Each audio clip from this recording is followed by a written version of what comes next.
Alright guys, thanks for joining me for another Dissidia Final Fantasy Opera Omnia video. And what I would like to do in this video is I just want to showcase a team comp that I think is really good.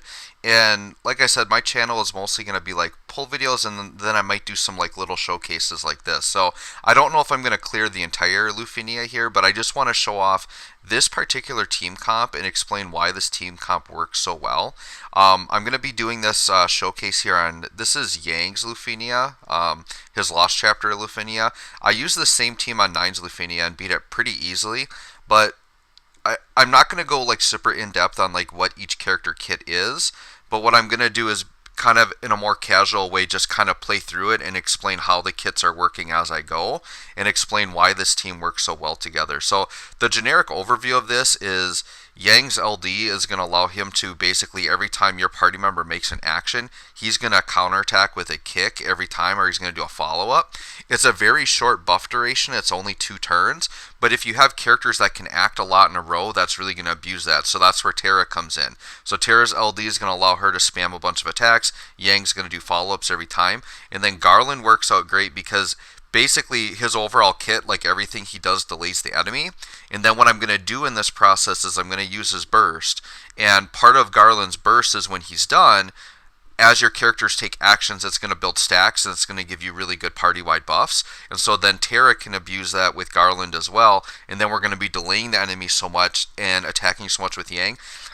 Basically, I'm going to get this combo kind of set up, and I'm going to see how far I can take their health down, or if I can basically just kill them before they get additional turns. They are going to get some turns right away while I'm setting it up, but once I kind of get it going, we'll see how it goes.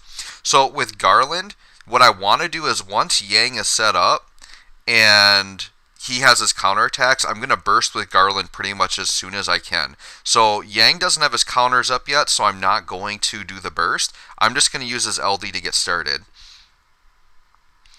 And then Garland, he's a character that I don't really like him as a character, but his kit is so good, like I had to pick him up. And kind of my general rule of thumb is if they're like a 2-week synergy, I always at least get the LD, just because you're going to get a lot of use out of the character. Okay, so here's Yang. Now, another thing you're going to notice is that I'm going to pick very specific calls for the character. So Yang, basically I put Fujin on him, and the reason why is I want that Elemental Enchant and Imperil, so that it's just going to add like weakness damage to our team.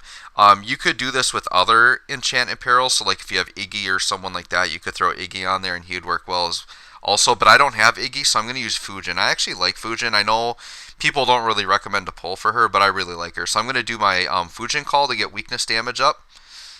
So this is going to enchant and imperil for us, so that we have extra damage. I'll just use both of them up right away.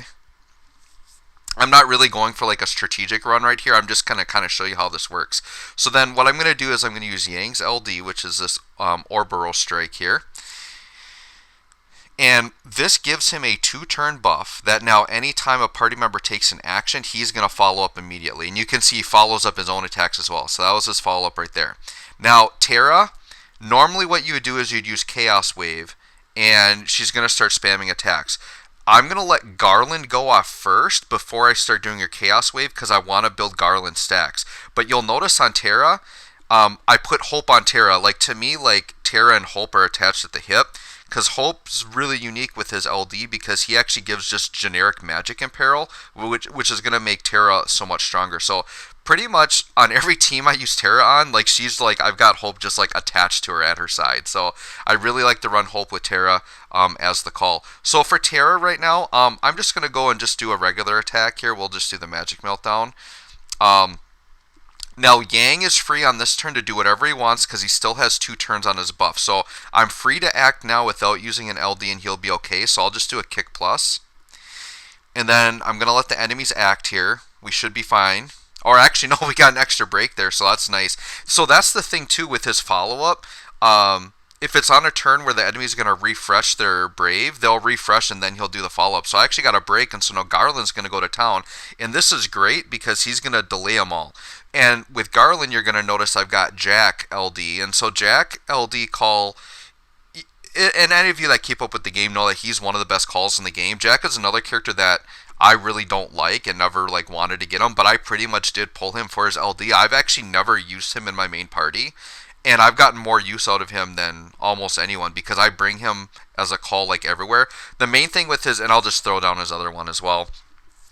The big thing with his LD is it just puts a debuff on the enemy that's going to give you more brave damage. And like more brave damage just helps every team no matter what. So there's no reason not to bring that Jack call. Alright, so I'm just going to jump in. I guess since I've got it free, I'll just do his AA there. Just because it's free. And then I'm going to go ahead and burst. And so now with Garland's burst, what's going to happen here is he's just going to go to town and he's going to delay them. And when he comes out of his burst, he's going to have his burst buff on, and it's going to build stacks. And basically what I'm going to do here is I'm going to follow up with Terra, and I'm just going to burn through Terra's Chaos Waves and just see how far I can burn these guys down with this setup. I'm going to use Round Edge Plus here. If I got multiple enemies, I like to use the Round Edge for the free move because it is hitting multiple enemies and it's going to delay them both, which is good. And then here's our follow-ups every time. You can see we're getting weakness damage now from Fujin. We're getting the extra brave damage, so we're really just topping everything off on top of each other here. So I'm just going to keep going through with Garland's attacks as we're delaying the whole time. And actually I attacked in the wrong order there. That's okay. I gotta pay more attention to the order I'm attacking in, right? Alright, so then let's do another Round Edge. Get some more delay, there we go.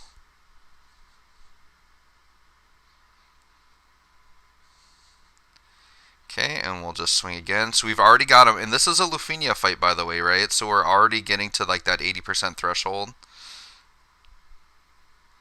And this, the requirement for this one's really easy. It's just do AoE attacks. And yeah, Yang is doing that like crazy. Like all my characters are doing it.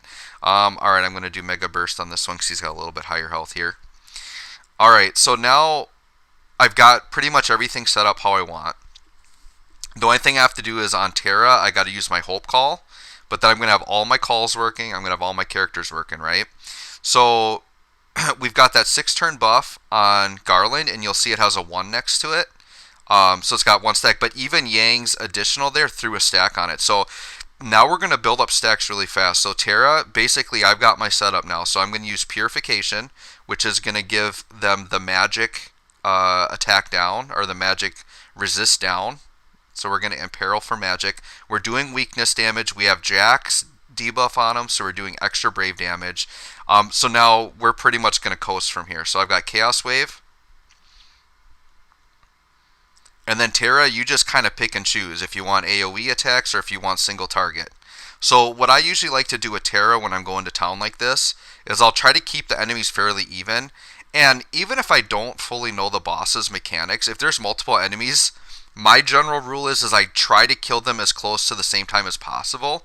A lot of bosses, especially in the really hard fights, if you kill like one of the enemies, they typically like get really angry and put a bunch of buffs on and can kill you really quick. So without even knowing the boss's mechanics that much, I just always in my head try to keep them pretty equal the whole match through. Now that's not always the case. There are some fights where you do actually want to kill 1 or 2 of the other enemies first. But for the most part, this is going to work. When you see Yang's just going to follow up every time. And I'm just going to put a Riot Blade on to make sure I get the buff from her EX. And we're going to see, guys, how far I can get here. And I'm just going to keep looping with Terra. And with all of my calls working, we've got so much damage going right now. We're just going to basically melt through these enemies. So this team comp is just really, really powerful. So if you can run it, definitely go for it.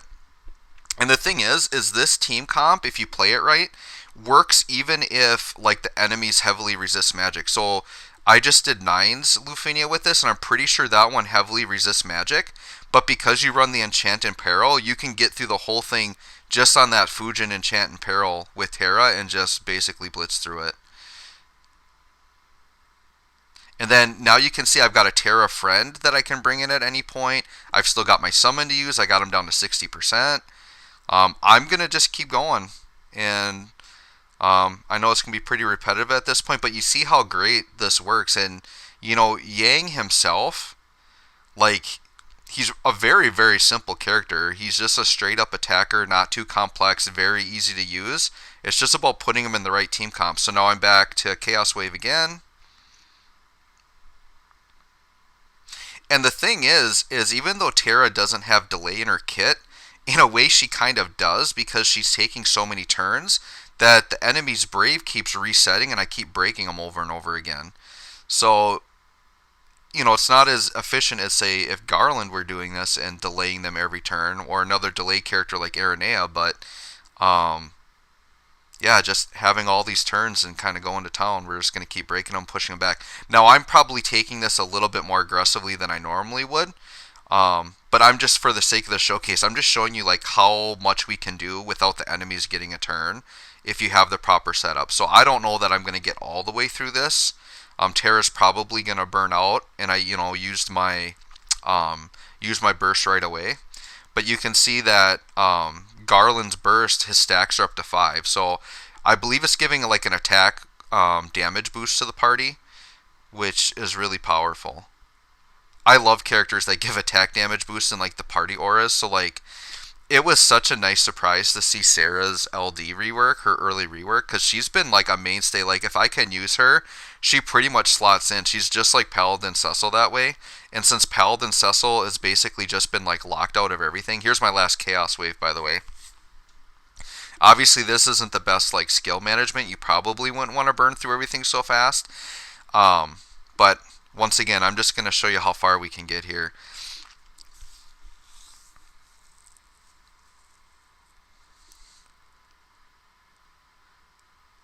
But it's really fun coming up with team comps and just seeing like how the characters interact. So that's just something that's cool about, I would say, this game in general. It's really focused on team building, and I like games like that. Like, I'm not a PvP person. I prefer games like this that are more about strategy and team building and not worrying about having to compete with people. And the great thing about a game like this, it doesn't matter like how broken or how busted they make a character, because you're not competing with other people, right? And it's like, they can make something that absolutely breaks the game. Like, say when Aranea first came out on Global, like, she literally broke the game. Like, you could use her for like 6 months and you could just clear everything. But nobody, like, everyone loved it because, yeah, here's a really good character we can use. We don't have to worry about like if it's unfair to other players, things like that. Whereas like if you have PvP, and the pay-to-play players just, spend all their money and they get like the best character and they deck them out and stuff. So I'll compare this to Dragon Ball Legends, okay, if any of you guys are familiar with Dragon Ball Legends. And I'm just going to kind of rant. And I'm done with Chaos Wave, so now I'm just going to attack through and see how far we can get. But you can see we've built up quite a few turns. And I've still, like I said, I've still got Summoning. We'll go ahead. I'm going to refresh his Ouroboros Strike here, because it would run out if we don't. And then we'll go ahead and use the ZX next time he pops up. But I'll just rant here a little bit as I go through and just absolutely annihilate this. Let me see. Yeah, let's go ahead. Why not? Let's just use another LD. So my rant with Legends is this, and it drives me crazy. And those of you that are maybe beginning to follow my channel know that I'm a Dokkan player and I'm doing Opera Omnia. But with PvP games like Legends, it just drives me crazy because they've implemented the Zenkai Awakening system where you literally have to like summon for the Awakening medal. So like you can't even awaken the characters for free. You have to like spend real money or like save up your currency, and then so like all the whales will Zenkai Awaken everything, and then they have these like triple Zenkai boosted teams, and they just absolutely are annihilating everything, and it's just so unfair to the free-to-play players. So I just don't even get into PvP or like those pay-to-win type situations, but that game is so pay-to-win, and I'm like an immensely huge Dragon Ball fan, and I just couldn't even put up with that game.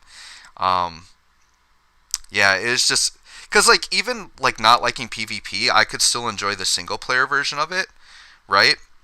But it was just so frustrating, like with how the Zenkai works, and then even when they had like quote-unquote free-to-play Zenkai characters, you would have to grind so much to get them that you'd have to use all this energy, and then you're still having to pay because you don't have enough energy to redo all the missions, and so you basically are having to pay for refreshes and things like that. And yeah, it just drove me crazy, because at the very least, if I could get like if they had some free-to-play Zenkais and I could at least grind them out, like I would have enjoyed the game a lot more. But because of how difficult they make that, which is the polar opposite of Dokkan, where Um, the easy A's, they're just like they're actually free to do, and you just play the game and you get all these old characters and they become amazing. And it's just, I don't know, I just like the PvE environment so much more than PvP. And I'm not like a crazy like competitive player. I prefer the strategy of it and everything else. So all right, let's go ahead and refresh LD. I mean, they still haven't gotten a turn. I'm basically going to go until they get another turn again, whether I beat them or not. You can see my damage has dropped quite a bit. And that's because they're getting a lot stronger defensively and offensively. And various buffs are starting to run out from my calls and things like that. So that's going to happen as we tail on here. But you can see this team is quite effective, right? All right, let's see. We got him down to 35, 36% already. Haven't used the summon yet. I still got my friend Terra just hanging out. Let's do a round edge. We can, try to delay again here.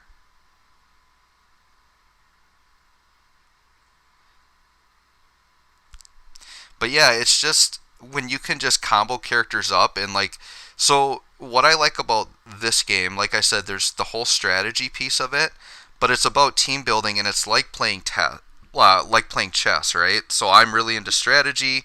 I like board games. I like things like that. I like planning, figuring things out. So in Opera Omnia, because you're able to, and if you haven't watched it yet, my first Opera Omnia video is just why this is such a great free-to-play game in contrast to like Legends and Dokkan. It gives you access to all the characters, and they're very generous with the resources. And so when I've got all these like maxed out characters that I got at a very reasonable price where I haven't really had to spend real money, they're like my chess pieces, right? And I can design my teams and really play with those chess pieces and really understand them and try to come up with interesting team comps to beat the challenging battles. And even if you say struggle with the really challenging Lufenia fights, you don't have to beat them. Like, it's a really fun, enjoyable game. Even if you do the Cosmos or just up to the Chaos, like, it's still a lot of fun. And I love that you can like play your favorite characters and just have fun with them. And I kind of talked about this in my first video, but like every character on release is good. Like, they're good enough to use at least for a week or two, and then some last longer than others. When they refer to like meta characters and like what are the best characters to draw, it's not really like certain characters are must-haves or that you can't beat content without those characters. When people refer to meta characters in this game, it's pretty much like which characters last the longest and are used on the most fights. So if you're someone that really wants like the most value, I'm going to go ahead and summon here. Like I said, I want to get as far as I can without them attacking, and we'll see how low I can get their health here. And this, keep in mind, this is not being very strategic at all. This is me just going in, showing you the team, and blowing through my skills really fast. Not the best way you do it, because you can see my damage has dropped considerably here. And so ideally what you'd want to do is you'd probably want to drop them more down to like 50% with more normal methods before you'd go all out like this, and then you'd throw all the calls on, do all the debuffs, and really crank in the damage later on when they've got the buffs. But so if this were, say, a more well thought out managed run, like, we would be burning through this last 30% a lot quicker, but we're still doing pretty darn good here, right? I'm going to use a focus because I probably lost my focus buff. I haven't even been paying attention to that, so let's do that.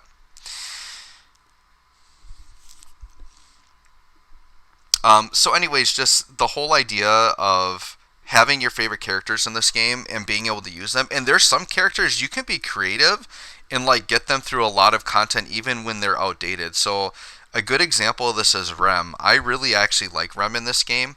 And the great thing about this game is, like, I haven't even played a lot of these, like, more obscure Final Fantasy games like Type 0, but I've really come to like a lot of the characters through Opera Omnia, even though I haven't played the games. And Realms Kid is so cool because she's almost like using a two-person team, but still having that third person there. Because she can just use her swap turns, and you can really abuse it. It's a lot of turn manipulation. And you can really abuse characters that maybe do a lot of damage and they have like a lot of skill uses and they don't really run out, and things like that. So, I don't know. Rem, I think, is a fun character. I actually can't wait for her LD. She's definitely a character I'm going to go for.